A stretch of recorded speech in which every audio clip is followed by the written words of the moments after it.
संगमनेर शहरामध्ये बंटी बबलीचा ऑनलाईन फोनपेचा स्कॅम पकडण्यास अखेर संगमनेर शहर पोलिसांना यश मिळालेच। संगमनेर शहरामध्ये व्यापाऱ्यांना फसवणारी एक जोडी बंटी आणि बबलीची पकडण्यात आली आहे। संगमनेर शहरामध्ये प्रत्येक दुकानात जाऊन वस्तू खरेदी केल्यानंतर मोबाईलद्वारा ऑनलाईन पेमेंट केले असे दाखवून अशा या पती पत्नीला एका दुकानामध्ये पकडण्यात आलंय। सिन्नर येथील शरद शिवाजी अथर्वले आणि त्याची पत्नी वृषाली शरद अथर्वले अशा दोन्ही चोरट्यांना पोलिसांनी पकडलं आणि गजाआड केलेला आहे। तरी या दोघांना पकडल्यानंतर संगमनेर शहरातील दुकानदार आणि मोठमोठे व्यावसायिकांनी संगमनेर शहर पोलीस ठाण्यामध्ये खूप जास्त प्रमाणात गर्दी केली।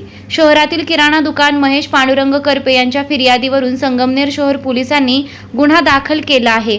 या दोघा भामट्यांनी मिळून संगमनेरातील अशा असंख्य दुकानदारांना फसवलंय। तेलाचे डबे खरेदी करून गंडा घातला होता। संगमनेर शहरामध्ये ब्युटी पार्लरमध्ये जाऊन मेकअप करून घेतले, तेथे सुद्धा ऑनलाईन पेमेंट दाखवून फसवणूक करण्यात आली। तसेच भरपूर दुकानांमध्ये जाऊन वस्तू खरेदी करून ऑनलाईन पेमेंट केले असे खोटे फोनपेचे ॲप प्रत्येक दुकानात फसवणूक केली आहे। तर काही व्यापाऱ्यांनी या बंटी आणि बबलीचे सीसीटीव्ही फुटेज व्हायरल करून बाकीच्या व्यापाऱ्यांना सावध केलं होतं। यात चोरट्यांनी 50 ते 60 दुकानात जाऊन फसवणूक केली आहे। त्यांच्यावर संगमनेर शहर पोलीस स्टेशनमध्ये गुन्हा दाखल केला आहे। तर यापुढील तपास महिला पोलीस कर्मचारी मॅडम या करत आहेत। शेरणी न्यूज संगमनेर, संपादिका कृष्णा अजित कुमार सारडा।